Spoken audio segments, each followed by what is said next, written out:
The alien queen found her daughter's love letters. Every one was written to a human. Queen Sofia had ruled 3 solar systems, survived 2 assassination attempts disguised as garden parties, and once negotiated a fishing rights treaty with a species that communicated exclusively through smell. And none of it had prepared her for the particular indignity of being shouted at by a renovation crew chief about load-bearing walls. She stood in the doorway of her daughter's old chambers with her arms crossed and her ears, long, elegant, currently doing an excellent job of expressing irritation by themselves. Angled flat against her skull, which on Velinar was the universal nonverbal equivalent of "I am 2 seconds from having you reassigned to the ice moons." "Bertrand," she said, without turning around, "remind me why I'm doing this myself instead of delegating it to literally anyone else in this palace." The household AI's voice emerged from the wall panel, with the particular blend of patience and barely concealed judgment it had perfected over 4 decades of service. "Because Your Majesty does not trust the staff with sentimental items, and because Your Majesty specifically described the cleaning crew as, and I quote, a pack of overenthusiastic vandals with feather dusters." "That sounds like something I'd say." "It is something you said last Tuesday. I have it on record should you require the audio." "I do not require the audio." The chambers themselves had gone dim and slightly dusty in the way rooms do when nobody has loved them in a while. Not neglected, exactly, just paused, like a held breath. Ariana's furniture sat where she'd left it 6 months ago. The absurd reading chair shaped like a half-opened flower that she'd insisted on at 16 and refused to part with at 26. The shelf of books in 4 languages. The star chart wallpaper that shifted lazily overhead showing constellations from systems her daughter had never actually visited, but liked to imagine she might, someday. Between diplomatic postings and the crushing weight of being heir to a throne built on a peace treaty older than she was. Sofia ran a hand along the desk and found it, predictably, covered in things that meant nothing to anyone but Ariana. A chipped data crystal, 3 different hair ornaments, a pressed flower from a garden on a planet whose name Sofia couldn't pronounce without her translator implant doing some embarrassing improvisation. She catalogued the mess with the weary fondness of a woman who had been finding her daughter's hairpins in increasingly improbable locations since the girl was 4 years old, and pulled open the desk's bottom drawer mostly because it was the last one left, and because the renovation crew outside the door had begun making a noise with their structural scanner that sounded uncomfortably like a dying animal. The drawer was full of paper, actual paper, the old, ceremonial kind the Velinari court still used for letters of state, because some traditions survived even interstellar travel and most modern conveniences, apparently out of sheer institutional stubbornness. There was a stack of it, thick, each sheet folded but not sealed, no wax, no stamp, nothing indicating any of them had ever been meant to leave this drawer. Sofia picked up the top one with the mild curiosity of a mother who has found 1,000 strange things in 1,000 drawers, and expected this to be number 1001, possibly a poem, possibly a list of complaints about a tutor, possibly, knowing her daughter, an extremely detailed and entirely unnecessary essay about why a particular constellation was objectively the most romantic one. The letter was addressed to Dorian. Sofia's first reaction was a small, fond laugh, because she remembered Dorian perfectly well, the human attaché who'd spent the better part of a year at court mangling Velinari honorifics with such consistent, cheerful incompetence that the staff had started a quiet betting pool on whether he'd ever get one right. He'd once addressed the Minister of Trade using a term technically reserved for deceased royal pets, and the minister, to her eternal credit, had simply thanked him. "How sweet," Sofia said, unfolding the page, expecting some warm and slightly embarrassing thank you note. I imagine she's telling him his pronunciation has improved. It hadn't, for the record. It really hadn't. For the record, Bertrand agreed, it had not. She read the first sentence, and her smile held. She read the second, and it faltered slightly, the way a held breath does right before it has to be let out. By the third sentence she had stopped smiling altogether, and by the time she reached the bottom of the page, dated nearly a year ago, the ink slightly faded the way ink does when it sits untouched in a dark drawer for a very long time. Sofia found that she had gone very quiet. In the specific way, she only went quiet during council sessions, when someone said something so significant that reacting to it immediately would be a tactical error. "Bertrand," she said carefully, "how many letters are in this drawer?" There was a pause, an actual pause, which for an AI capable of processing the entire trade history of 6 systems in under a second was its own kind of statement. 41, Your Majesty." Sofia looked at the second letter, then the third, dated weeks apart, then the fifth, and found herself sitting down on the edge of her daughter's bed without entirely deciding to, because standing required a kind of structural confidence she no longer had. Each letter was dated. Each one was addressed to the same name. Each one was unsent, unsealed, written and folded and tucked away with the careful, deliberate permanence of someone who had decided, very early on, that these particular words were never meant to travel further than the bottom of a drawer. "I think," Sofia said slowly, to no one in particular, to the star chart ceiling, to the renovation crew dutifully murdering a wall down the hall, "I'm going to need considerably more tea than I budgeted for this afternoon." Sofia did get her tea, eventually, though by the time it arrived, carried in by a junior attendant who took one look at the Queen's face and decided against asking any of the questions visibly forming behind his eyes. It had gone lukewarm in her hand, and she hadn't noticed enough to care. She'd moved through 11 more letters by then, reading them in the wrong order entirely, because grief and shock are not orderly things, and neither, it turned out, was a stack of love letters spanning the better part of a year. She'd start one near the middle of the pile, read a paragraph that made her chest do something complicated, then flip backward looking for context like she was assembling a crime scene rather than a courtship. What struck her first, oddly, was the humor. She had braced herself, somewhere in the back of her mind, for melodrama, for the kind of overwrought longing young people specialized in, full of cosmic metaphors and declarations large enough to embarrass everyone involved, including the universe. Instead, she found herself laughing, genuinely, helplessly, at a description of Dorian attempting the ceremonial court dance during the solstice banquet, which Ariana had rendered with the precision of a woman filing a formal grievance. He approached the steps the way a man approaches a chair he's recently been betrayed by, with suspicion, hostility, and absolutely no memory of how chairs are supposed to work. I have seen probationary diplomats handle hostage negotiations with more grace. I clapped anyway. "I am not made of stone." "She wasn't made of stone," Sofia murmured, setting that one down gently. "She was made of something considerably more dangerous, apparently."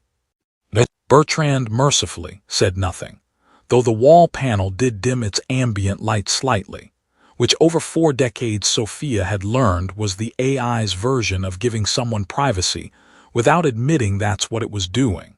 The letters early in the stack were light like that, observational, funny, full of small details that read like a woman cataloging evidence she hadn't yet admitted she was collecting. Dorian blinked too much, apparently, which Ariana found alarming the first dozen times, and then, by letter 6, charming, comparing it at one point to a faulty lighthouse signal, the kind that makes you worry about ships and then realizes the ships were never in danger. They were simply being greeted enthusiastically by an idiot. He mispronounced things. He once attempted to compliment the Velinari ambassador's ceremonial robes, and instead, through a translation hiccup nobody caught until it was far too late, informed her that her robes were structurally similar to a tax form, which had caused a diplomatic incident lasting exactly as long as it took everyone in the room to stop laughing.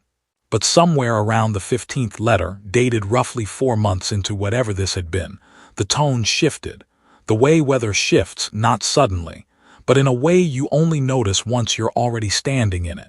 The jokes didn't disappear. Ariana never quite stopped being funny, even when, Sofia suspected, she was actively breaking her own heart in real time. It seemed to be a defense mechanism as much as a personality trait, the way some people hummed when they were nervous and Ariana apparently wrote comedy. But underneath the jokes now ran something Sofia recognized immediately, because she had felt it once herself, decades ago, about a man who was now this kingdom's late and much mourned king. The specific, quiet terror of caring about someone more than was strategically advisable. I keep doing the math, asterisk one-letter read, dated during what Sofia now recognized as the height of the treaty renewal negotiations, and the math keeps coming out the same way no matter how I run it. I am the heir. He is human. The treaty exists because two species who used to find each other suspicious and occasionally shoot at one another agreed, eventually, to be civil, and that civility is held together by approximately 400 careful diplomatic fictions that everyone has agreed not to examine too closely. I am fairly certain the crown princess is in love with the human attaché is not a fiction anyone has agreed to. I am fairly certain it would not be filed under civility. I am fairly certain it would be filed under several other things, most of them beginning with the word crisis. Sofia read that one twice, and on the second read she noticed something she'd missed the first time, something that made her set the letter down with considerably more care than she'd shown the rest. Ariana hadn't written asterisk, I'm afraid he doesn't feel the same. She hadn't written asterisk, I'm afraid of being rejected, hadn't written any of the ordinary, survivable fears young people usually wrote about love. She'd written about math. She'd written about treaties. She had taken what was, by every indication in these pages, a very real and very mutual thing, and had quietly, deliberately, buried it under the weight of an entire planet's foreign policy, alone, without telling a single person, including. And this was the detail that made Sofia's hand tighten slightly around the letter, including the one person it was actually about. Bertrand, Sofia said, and her voice had lost its earlier dryness entirely, pull up Dorian's reassignment file, the human attaché, wherever he ended up. May I ask why, Your Majesty? Sofia looked down at letter number 23, which ended, she noticed, not with a farewell but simply trailing off mid-sentence, as though Ariana had stopped writing not because she'd finished the thought but because continuing it had become unbearable. I keep telling myself this is the responsible choice. I keep telling myself a future queen doesn't get to. Because, Sofia said, folding the letter back along its worn crease with the gentleness of someone closing a wound rather than a page, my daughter has apparently spent the better part of a year being heroically, catastrophically stupid in the name of duty, and I would like to know precisely how much damage there is left to undo. Bertrand pulled the file with the speed of an AI that had clearly been waiting its entire existence for permission to be slightly nosy on the Queen's behalf. A holographic panel bloomed above the desk, soft blue light scattering across the star chart ceiling, and Dorian's service record unspooled itself in the clipped, bureaucratic shorthand that every diplomatic corps in the galaxy seemed to share, regardless of species, as though somewhere there existed a single, miserable committee responsible for making all official documents equally lifeless. Dorian, attaché, 3rd class, posted to the Velinari court for 11 standard months, reassigned to the Halcyon System Trade Office following Standard Rotational Protocol. Standard Rotational Protocol, Sofia repeated, the way one repeats a phrase that is technically true and somehow still feels like a lie. Bertrand, was it standard, or was it requested? Checking. A pause, the kind that on a lesser AI might have indicated processing lag, but on Bertrand, after 40 years of service, Sofia had learned generally indicated the machine equivalent of bracing itself. It was requested, Your Majesty, by the Halcyon office 6 months ago. By the Halcyon office, or by Dorian, asking the Halcyon office to ask for him, which is the sort of thing a man does when he wants something to look like someone else's idea. Another pause, slightly longer this time. The latter, Your Majesty. There is a great deal of correspondence here, most of it unsent. Sofia closed her eyes briefly, because of course there was. Of course the universe, which had already handed her 41 letters from one heartbroken idiot, was now generously offering a matching set from the other. She was beginning to suspect this entire affair had been conducted not as a romance, but as a logistics failure of truly historic proportions. Two people standing on opposite sides of a closed door, each one drafting increasingly elaborate paperwork to justify opening it, and neither one ever actually reaching for the handle. Show me. The hologram shifted, and there it was. Draft after draft of requests, memos, half-finished transfer petitions, all citing reasons that ranged from the merely unconvincing cultural immersion opportunities in the halcyon trade sector, to the actively suspicious, personal growth, professional development, and other reasons not related to any specific individual at the Velinari court. Nothing to see here. One draft, dated the same week as letter 23, simply read, "Request reassignment to Velinari court. Reason, see attached." The attachment, when Bertrand pulled it up, was blank. He left it blank, Sofia said, and despite everything, despite the tea gone cold, despite the renovation crew still murdering structural elements somewhere down the corridor, despite the very real possibility that her daughter had spent a year quietly dismantling her own happiness in the name of interstellar diplomacy, she laughed. It came out sharper than she intended, somewhere between amusement and something that might, in a weaker woman, have been mistaken for despair.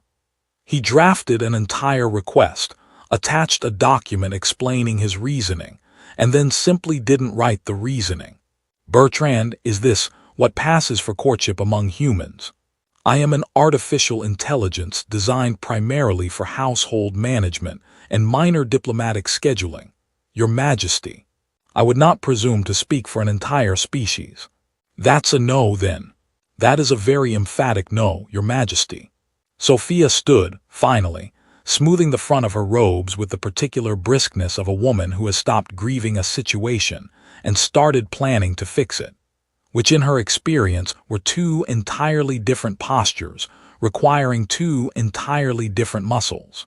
She had spent 30 years running a court where the correct response to a crisis was never panic but paperwork, and this, whatever else it was unmistakably a crisis. The kind that called for a council session, a great deal of carefully worded misdirection, and possibly the deployment of her most reliable diplomatic asset, which at the moment happened to be her own considerable reputation for getting precisely what she wanted while appearing, to everyone in the room, to be discussing something else entirely. "Summon the council," she told Bertrand. "Tell them it's a matter of court furniture." "Court furniture, Your Majesty." "The desk," Sofia said, gesturing at it as though this clarified anything. "It's being replaced. There are concerns. I expect a full discussion of structural integrity and the historical significance of antique woodwork, and I expect everyone to take it extremely seriously." There was a pause that Sofia could only describe as the AI equivalent of raising an eyebrow. "And the actual matter, Your Majesty." "The actual matter," Sofia said, gathering the letters into a careful stack, sliding them into a drawer with a privacy lock. She engaged herself rather than trusting to the staff. "Is that I am going to corner the Velinari ambassador to the halcyon system over what will appear to be a routine diplomatic dinner, and I am going to discover, through means that will look entirely accidental, and will in fact be the opposite of accidental, exactly how difficult it would be to have a certain third-class attaché transferred back to this court before the season turns." "That sounds," Bertrand offered, "like a great deal of effort for a piece of furniture." "It's an extremely important piece of furniture, Bertrand." "Of course, Your Majesty." "And if anyone asks," Sofia added, already moving toward the door, already 3 steps ahead in the particular way she moved when a plan had fully assembled itself behind her eyes. The answer is yes. The desk has tremendous sentimental value. And no, I will not be elaborating further. And yes, I am fully aware that everyone in this palace is going to know exactly what's actually happening within the hour regardless of what I tell them. Because this court has never once in its recorded history kept a secret for longer than it takes to brew a pot of tea. Sofia's plan unfolded with the kind of suspicious efficiency that comes from 40 years of being a queen and 26 years of being specifically this queen's mother, which meant the Velinari ambassador to the Halcyon system agreed to the dinner within an hour. The transfer request moved through channels so quickly Bertrand actually flagged it as anomalous. And within the week, both Dorian and Ariana found themselves, independently and with growing suspicion, summoned back to the same court for the same minor diplomatic function neither of them had been told the purpose of. "It's a furniture matter," Sofia told her daughter over the comm, with the absolute composure of a woman who had rehearsed this lie in front of a mirror. "Historical preservation. I need the family present for the ceremony." "We're having a ceremony for a desk," Ariana said, in the flat tone of someone who has spent 6 months negotiating treaty language for a living and recognizes when she's being handled by an expert. "A very old desk. Mother." "I'll see you Tuesday," Sofia said, and ended the call before her daughter, who had inherited her mother's instinct for catching a lie roughly 4 words before it finished forming, could press further. Dorian arrived first, 2 days early, wearing the particular expression of a man who has been told something is routine and does not, for 1 second, believe it. He found Sofia in the East Garden, ostensibly inspecting a hedge, and greeted her with a bow so careful and deliberate that Sofia understood immediately. He'd been practicing it, possibly for the entire shuttle ride, possibly since the moment the transfer order landed in his queue with no explanation attached. "Your Majesty," he said, "I confess I don't entirely understand the nature of this posting."